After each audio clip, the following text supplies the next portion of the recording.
Hello बच्चों, मैं doctor Aruna Rajasthan सरकार और वेदांता की CSR इनिशिएटिव कक्षा में आप सभी का स्वागत करती हूँ, जिसकी टेक्निकल पार्टनर है मिशन ज्ञान। बच्चों, हम पढ़ रहे हैं भारतीय संविधान और भारतीय संविधान के तहत हमने 3 पार्टों में इस लेसन को कंप्लीट कर लिया है। आज हम इस लेसन के अभ्यास प्रश्न करेंगे, यानी चौथे पार्ट में हम क्या करेंगे, अभ्यास प्रश्न करेंगे। तो बच्चों, उम्मीद करती हूँ आपने इस अध्याय के सारे पार्ट अच्छे से देखे होंगे। अगर आपने नहीं देखे हैं तो पिछले वीडियो में जाकर आप उनका अध्ययन कर सकते हैं। तो चलिए शुरू करते हैं पहले प्रश्न से। पहला प्रश्न है, किसी लोकतांत्रिक देश को संविधान की ज़रूरत क्यों पड़ती है?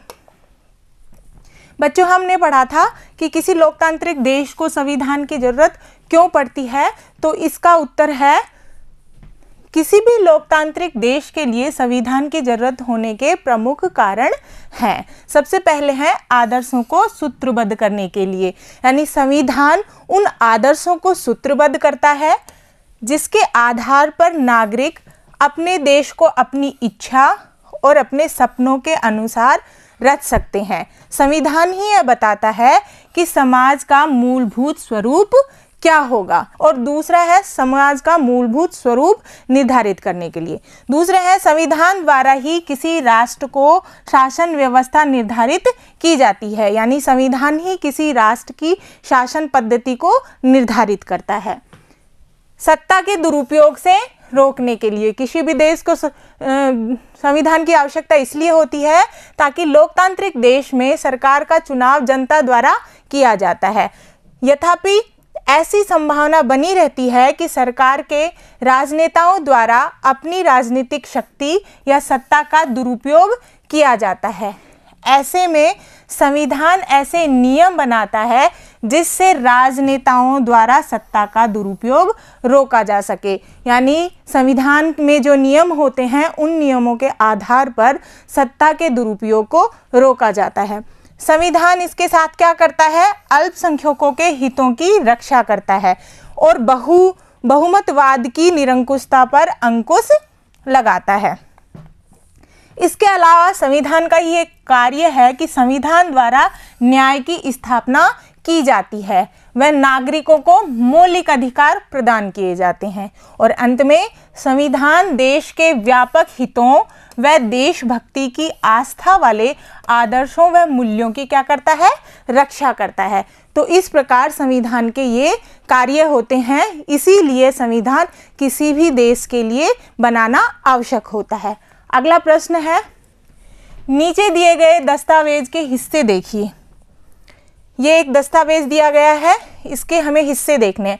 इसके पहले कॉलम में तो 1990 का नेपाल का संविधान लिखा गया है और इसका जो दूसरा कॉलम है उसमें 2015 का नेपाल का संविधान लिखा हुआ है। इसमें कहा गया है, क्या कहा गया है, 1990 का नेपाल का संविधान कहता है भाग 7 में कार्यपालिका के तहत अनुच्छेद 35 कार्यकारी शक्तियां वर्णित करती हैं कि नेपाल का अधिराज्य कार्यकारी शक्तियां महामहिम नरेश और मंत्री परिषद में निहित होंगी। समझ में आया? यानी कि किस में निहित होंगी, नरेश में। नरेश यानी राजा के अंदर, यानी राजा सारी शक्तियों का उपयोग करेगा। और 15 वाले संविधान में लिखा गया है, जो कि नया है, कि नेपाल की कार्यकारी शक्तियां किसके अधीन होंगी, संविधान और कानून के अधीन। यानी यहाँ पर कहा गया है कि नेपाल का जो पूरा शासन कौन चलाएगा, कानून चलाएंगे, यानी कानूनों के माध्यम से नेपाल का संविधान शासन चलाएगा। तो इनमें क्या है भाई, नेपाल के इन दोनों संविधान में जो कार्यकारी शक्तियों का वर्णन किया गया है कि उपयोग में क्या फर्क दिखाई दे रहा है, और इस बात को ध्यान में रखते हुए क्या आपको लगता है कि नेपाल को नए संविधान की ज़रूरत है? यहाँ पर आपने दोनों चीज़ें देख ली हैं, तो इसका उत्तर देखते हैं। 1990 के नेपाल का संविधान इस सिद्धांत पर आधारित था कि शासन की सर्वोच्च शक्ति किसमें होगी, राजा के पास रहेगी, क्योंकि उस समय नेपाल एक राजतांत्रिक देश था। 1990 से में जो नेपाल का संविधान बना था उस वक्त नेपाल क्या था, उस नेपाल के अंदर जो शासन व्यवस्था थी वो राजतंत्र थी। ठीक है, 2008 में जब नेपाल में राजतंत्र से लोकतांत्रिक देश बना तो 2015 में बनाया गया नेपाल का संविधान लोकतांत्रिक राज्य का संविधान है। इसमें अंतिम सत्ता किसमें है भाई? जनता में, यानी जनता के निर्वाचित प्रतिनिधियों से बनी मंत्रिपरिषद में निहित होती है। आपको ये बात तो पता होगा कि लोकतांत्रिक देश में हमेशा शासन कौन करता है? जनता के द्वारा चुने गए प्रतिनिधि। क्योंकि संविधान व कानून में यह व्यवस्था कर दी गई है। कब कर दी गई है? 2015 में। यानी 2015 में यह व्यवस्था कर दी गई है कि भाई नेपाल अब लोकतांत्रिक देश है। इसलिए अब क्या है?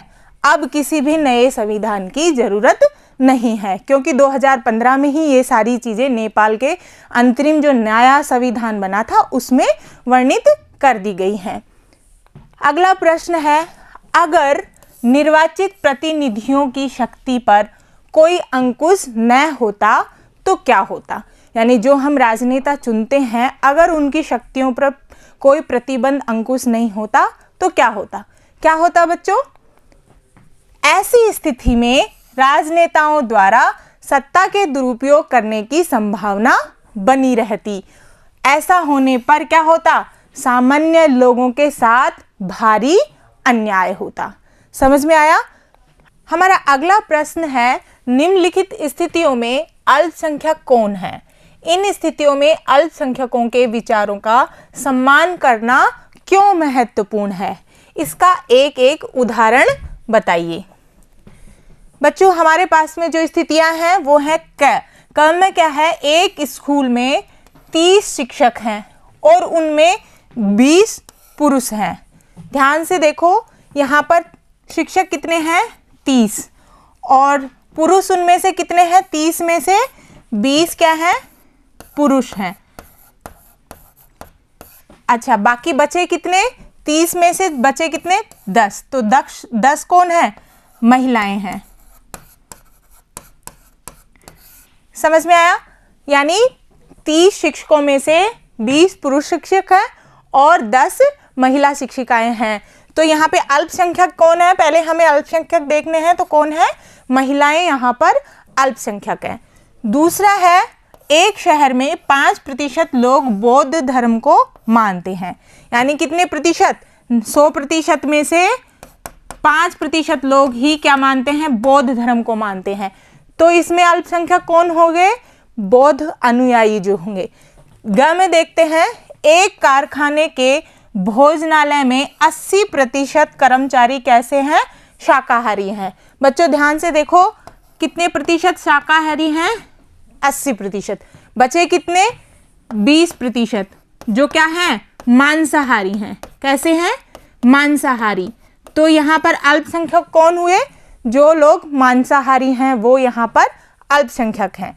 और घ में है, 50 विद्यार्थियों की कक्षा में 40 विद्यार्थी संपन्न परिवारों से हैं। यानी 50 में से 40 विद्यार्थी वो हैं संपन्न परिवारों से। तो बाकी जो बचे 10 विद्यार्थी कौन से परिवारों से हैं? जो संपन्न नहीं हैं, यानी गरीब परिवारों से हैं। तो इसमें अल्पसंख्यक कौन हुए? गरीब परिवार के या संपन्न न होने वाले परिवारों के बच्चे। तो हमें इन अल्पसंख्यकों के विचारों का सम्मान क्यों करना चाहिए?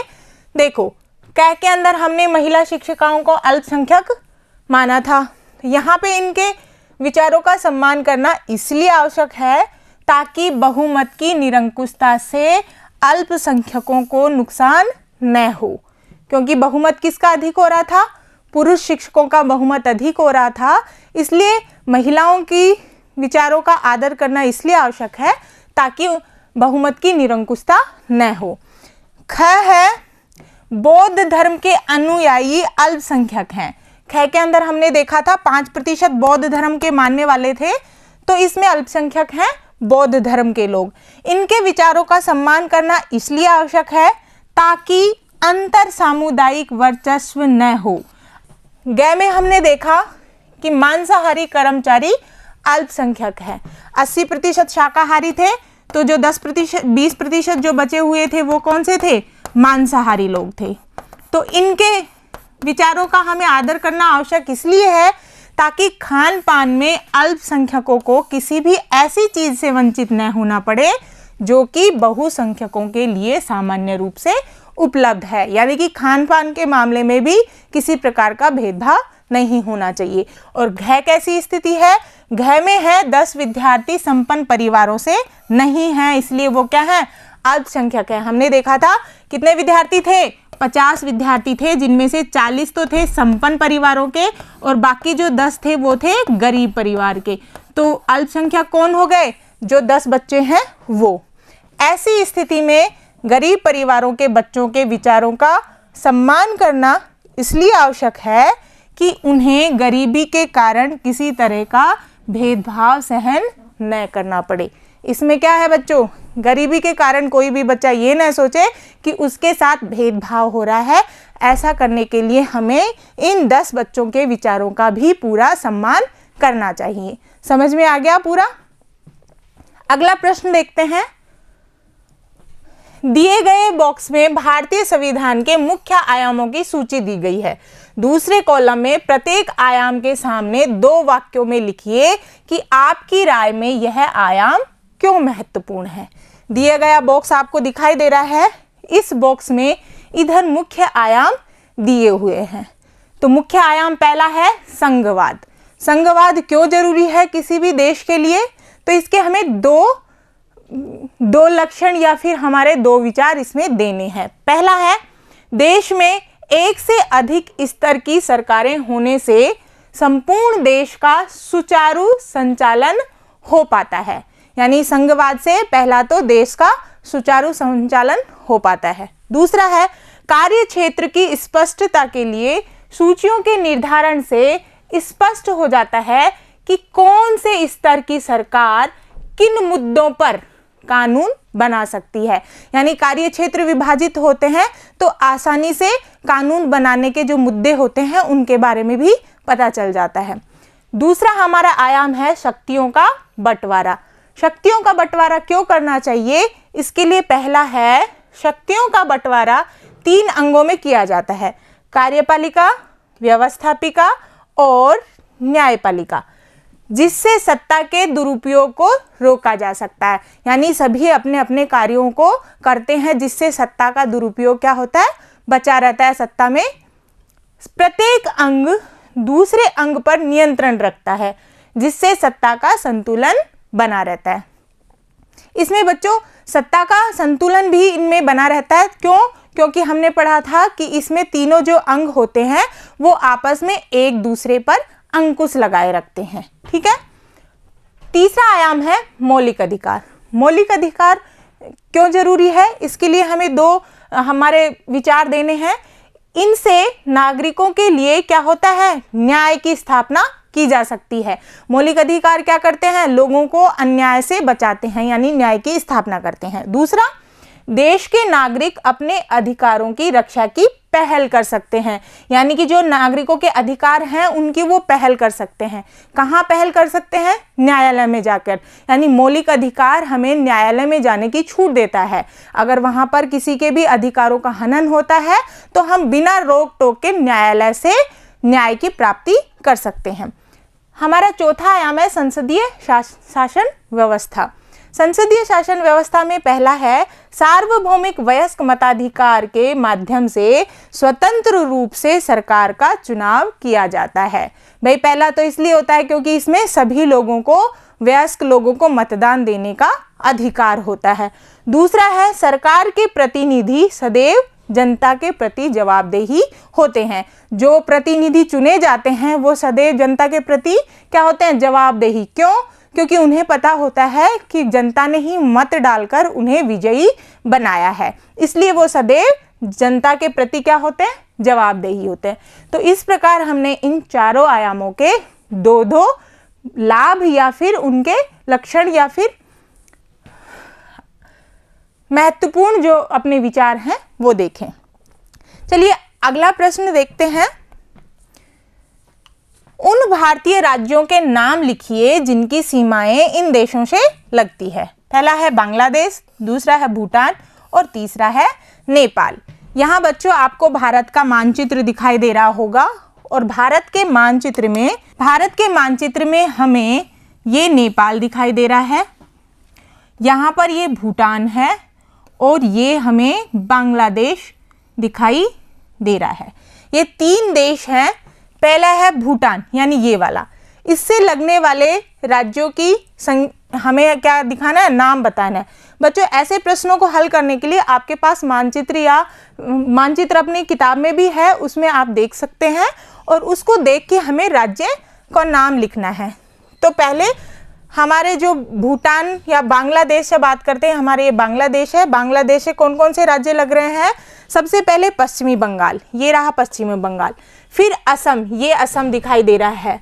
फिर मेघालय, यहाँ पे ये मेघालय दिखाई दे रहा है इस तरीके से। त्रिपुरा, ये त्रिपुरा दिखाई दे रहा है यहाँ पर। उसके बाद में मिजोरम, यानी बांग्लादेश से कौन कौन से देश लग रहे हैं? पश्चिमी बंगाल, असम, मेघालय, त्रिपुरा और मिजोरम। ठीक है, 5 राज्य लगे हैं। अब देखते हैं भूटान, ये हमें भूटान देश दिखाई दे रहा है। इस भूटान से कौन कौन से राज्य लगते हैं? पश्चिमी बंगाल, ये हमें पश्चिमी बंगाल का थोड़ा सा हिस्सा इससे लगा हुआ है। और सिक्किम, यहाँ पर ये हमें सिक्किम दिखाई दे रहा है। सिक्किम के बाद में है असम, ये देखो असम, यहाँ पर ये जो पीला दिखाई दे रहा है ये असम है। और अरुणाचल प्रदेश, यानी भूटान से कौन कौन से राज्य लग रहे हैं? पश्चिमी बंगाल, सिक्किम, असम और अरुणाचल प्रदेश, यानी 4 राज्यों की सीमा हमारे कौन से? भूटान देश से लगी हुई है। तीसरा है नेपाल। नेपाल ये आपको उत्तर में दिखाई दे रहा है, ये हमारा नेपाल देश है। यहाँ सबसे ऊपर आपको उत्तराखंड दिखाई दे रहा है, यहाँ पर उत्तराखंड लगता है।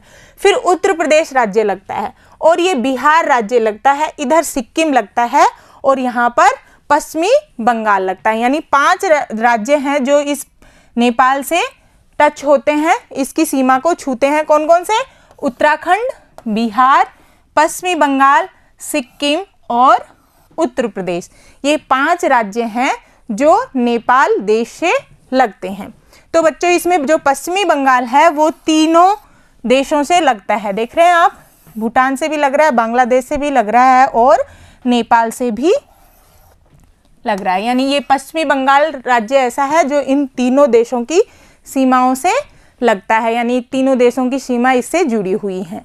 ठीक है बच्चों, आज हमने इन सभी प्रश्नों का अभ्यास किया।